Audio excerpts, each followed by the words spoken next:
Hello my dear friends, कैसे हैं आप सब। आज मैं आपके लिए लेकर आई हूँ बायोलॉजी में chapter number 1, cell the building block of the life by mind blowing world channel. तो कोई भी ना लाइक शेयर और सब्सक्राइब करना मत भूलना, ठीक है। चले आगे, चलो शुरू करते हैं अपना टॉपिक आज का। आज मैं आपको कुछ फ़ोटोज़ दिखाऊंगी, कुछ इमेजेस दिखाऊंगी। किस किस चीज़ की दिखाऊंगी मैं आपको? प्लाज्मा मेम्ब्रेन की दिखाऊंगी, एनिमल सेल की दिखाऊंगी और प्लांट सेल की दिखाऊंगी कि वो दिखने में असल में होते कैसे हैं, ठीक है। बिल्कुल रियल भी नहीं, पर हाँ उसी की तरह होते हैं।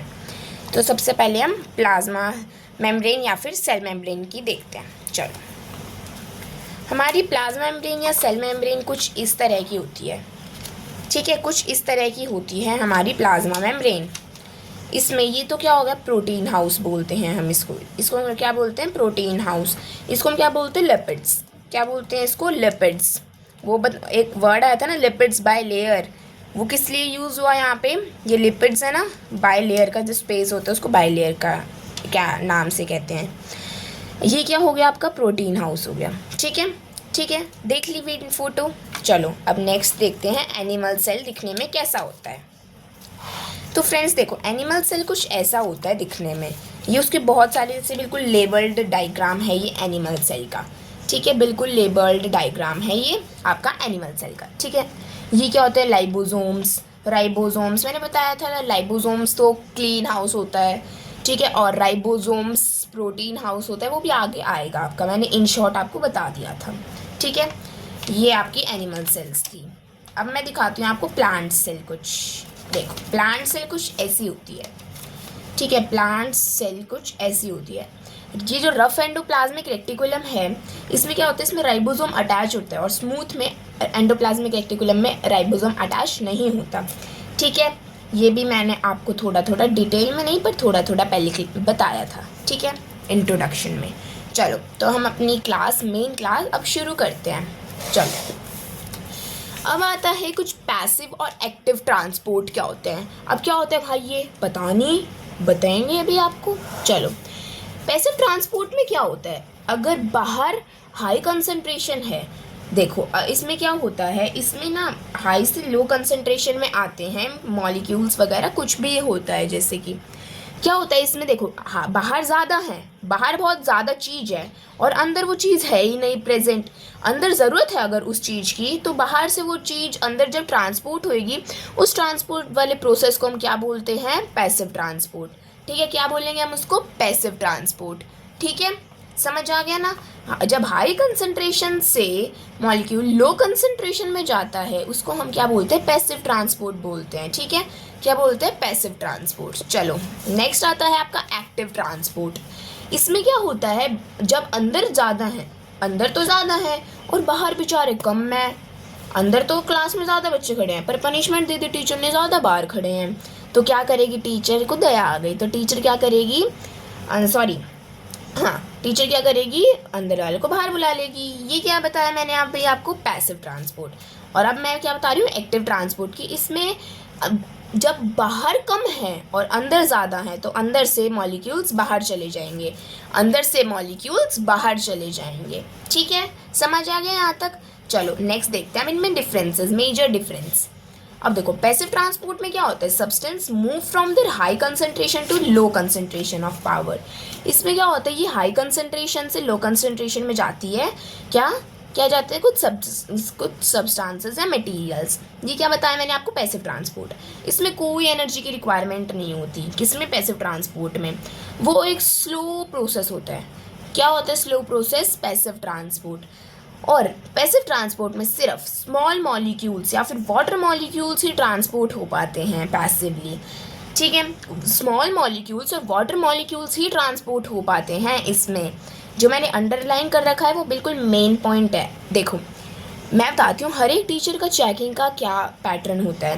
पहले टीचर तो यूँ देखती है कि हाँ 3 नंबर का क्वेश्चन है, इसने 3 पॉइंट्स ऐसे अंडरलाइन कर रखे हैं क्या, मेन पॉइंट। पहले टीचर उनको पढ़ती है, 1 मार्क्स आपको उसका मिल गया।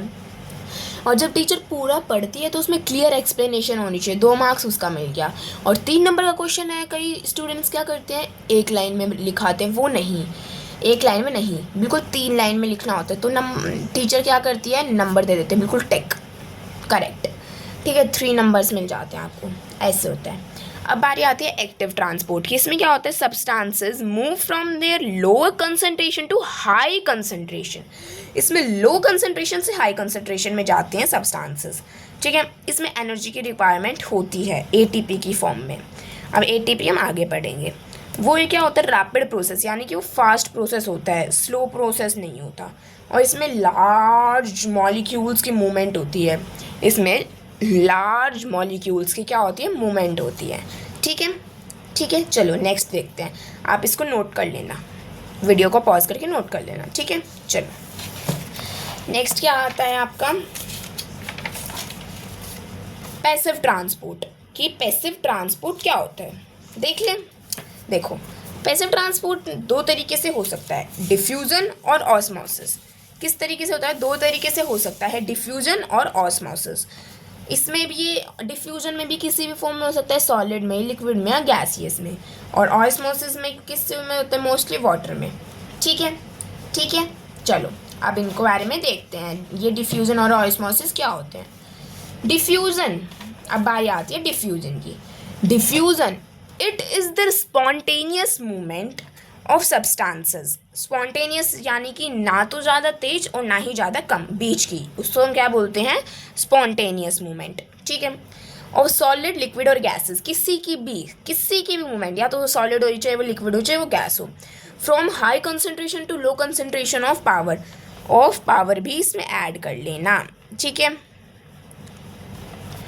हाई कंसंट्रेशन से लो कंसंट्रेशन ऑफ पावर तक वो सब्सटेंस फ्लो करती है, ना ही ज़्यादा तेज और ना ही ज़्यादा कम, मीडियम इसकी मूवमेंट होती है। ठीक है, स्पॉन्टेनियस मूवमेंट, उसको हम क्या बोलते हैं, डिफ्यूजन।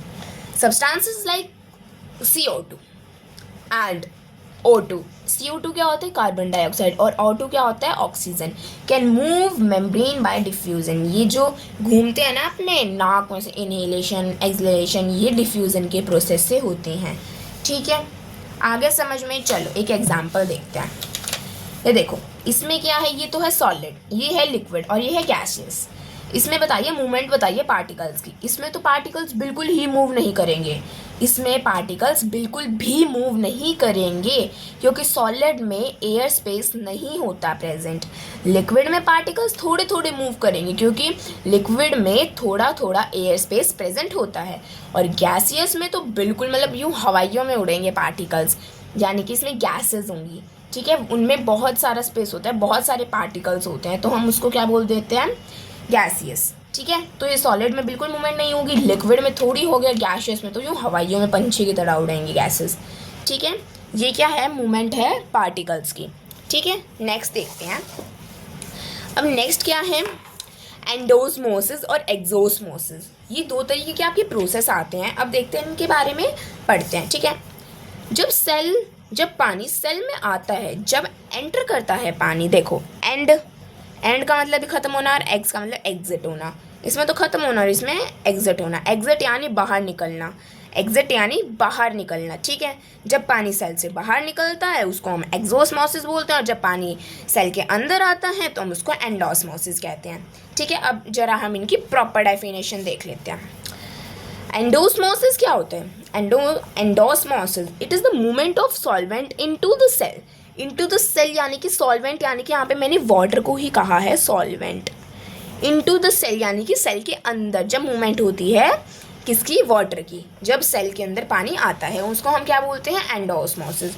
और एक्सोस्मोसिस हम किसको बोलते हैं, जब मूवमेंट होती है सॉल्वेंट की आउटसाइड द सेल। सॉल्वेंट मैंने अभी आपको बताया, जैसे वाटर को कहा है मैंने, आउटसाइड द सेल यानी कि जब पानी बाहर की तरफ मूव करता है तो हम उसको क्या बोल देते हैं, एक्सोस्मोसिस। क्या बोल देते हैं, एक्सोस्मोसिस। नेक्स्ट करते हैं, चलो अब ये लास्ट टॉपिक है अपनी इस क्लास का। ठीक है, फिर नेक्स्ट क्लास में पढ़ेंगे हाइपरटोनिक क्या होता है, हाइपोटोनिक क्या होता है, और आइसोटोनिक सॉल्यूशंस असल में होते क्या हैं। चलो अब देखते हैं हाइपरटोनिक सॉल्यूशन क्या होता है। देखो, इस सॉल्यूशन में मैंने आपके लिए आपको क्लियर कराने के लिए मैंने हिंदी भी यूज़ करी और इंग्लिश भी मिक्स में। ठीक है, इस सॉल्यूशन में क्या होता है, सॉल्यूट तो बहुत ज़्यादा होता है और सॉल्वेंट की मात्रा कम होती है। सॉल्यूट यानी कि एक तरीके से इसमें सॉल्यूशन बहुत ज़्यादा होता है और पानी कम होता है, एक तरीके से ये हुआ इसमें। ठीक है, देखो अब ये देखो मैंने यहाँ पे डिनोट भी करा है, वाटर तो डॉट है, जो डॉट डॉट है ना इसका मतलब ये वाटर है, और जो सॉल्यूशन है ना ये ऐसे डैश डैश डैश डैश में है जो सॉल्यूशन है। अब देखो ये जो वाटर तो बहुत कम है, वाटर तो बहुत कम है और सॉल्यूशन कितना सारा है, ठीक है। ये क्या होगा अपना हाइपरटोनिक सॉल्यूशन, ये क्या है अपना हाइपरटोनिक सॉल्यूशन, हाइपरटोनिक सॉल्यूशन। इसमें क्या होता है वाटरलेस होता है, तो सेल क्या होगी श्रिंक होगी, श्रिंक होना यानी कि सिकुड़ना, ठीक है। अब हाइपोटोनिक में क्या होता है, मैंने इसको कैसे याद करा एक ट्रिक से, हाइपोटोनिक यानी कि हाइपो यानी हिप्पो, मैंने कैसे याद करा इसको, हाइपो यानी कि हिप्पो, हिपोपोटेमस होता है ना हिपोपोटेमस, मैंने इसको वैसे याद करा हाइपो हिप्पो। हाइपो कैसा होता है मोटा मोटा बिल्कुल ऐसा मोटा मोटा, ठीक है। अब इसमें क्या होगा जो सेल होगी ना वो फूलेगी यानी हाइपो, हिप्पो की तरह फूल जाएगी सेल, ठीक है। इसमें क्या होता है सॉल्यूशन तो ज़्यादा होता है और सॉल्यूट कम होता है। इसमें देखो सॉल्यूशन देखो, अब इसमें क्या है सॉल्यूशन तो कितना थोड़ा सा है, वाटर कितना सारा है इसमें, ठीक है। अब इसमें क्या हो रहा है, ये तो वाटर तो इसमें अंदर की साइड मूव कर रहा है ना, इसमें अंदर की साइड मूव कर रहा है, तो इस प्रोसेस को हम क्या बोलते हैं एंडोस्मोसिस भी बोलते हैं। और इसमें क्या होगी सेल फूलेगी, स्वेल होएगी यानी कि फूलना, ठीक है। अब बारी आती है आइसोटोनिक, भाई ये बीच का है, ये है इक्वल, बिल्कुल इक्वल।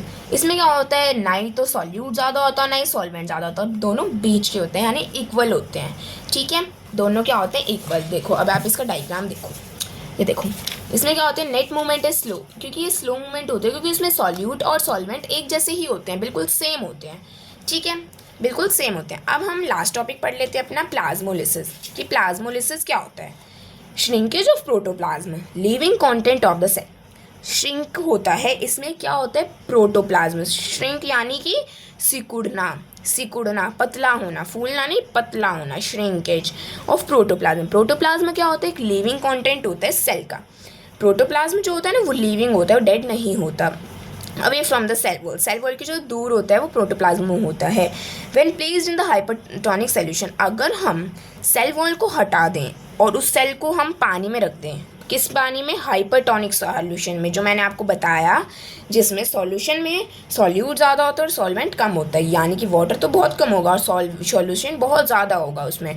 तो इसमें क्या बताया है श्रिंक होता है, जब हम वो श्रिंक होगा प्रोटोप्लाज्म यानी कि वो सेल जो होगा वो श्रिंक होगा, वो सिकुड़ जाएगा, वो पतला हो जाएगा शेल, अगर हम सेल मेम्ब्रेन को हटा के उसको हम हाइपरटोनिक सॉल्यूशन में प्लेस कर दें, यानी कि हम उसको हाइपरटोनिक सॉल्यूशन में रख दें, तो क्या होगा सेल, क्या होगा सेल सिकुड़ जाएगा, पतला हो जाएगा। ये हमें मोस्टली प्लांट्स में ही देखने को मिलता है, ये हमें मोस्टली प्लांट्स में ही देखने को मिलता है, यूनिक एलिमेंट्स में भी देख लिया, ह्यूमंस में भी देख लिया, नहीं, ये ऑब्जर्व्ड ओनली इन प्लांट्स, ये सिर्फ प्लांट्स में ही देखने को मिलता है, ठीक है, ठीक है। समझ आई ना आज की क्लास आपको? थैंक यू एवरीवन जो आपने मेरी क्लास इतने ध्यान से सुनी, thank you thank you thank you thank you thank you very much. और प्लीज़ कोई भी लाइक शेयर और सब्सक्राइब करना मत भूलना, और बिल्कुल अगर आप ऐसे ही ध्यान से सुनोगे ना तो आपके सारे कॉन्सेप्ट्स क्लियर हो जाएंगे, ठीक है, आपके सारे कॉन्सेप्ट्स क्लियर हो जाएंगे। Thank you, bye bye, take care of your self.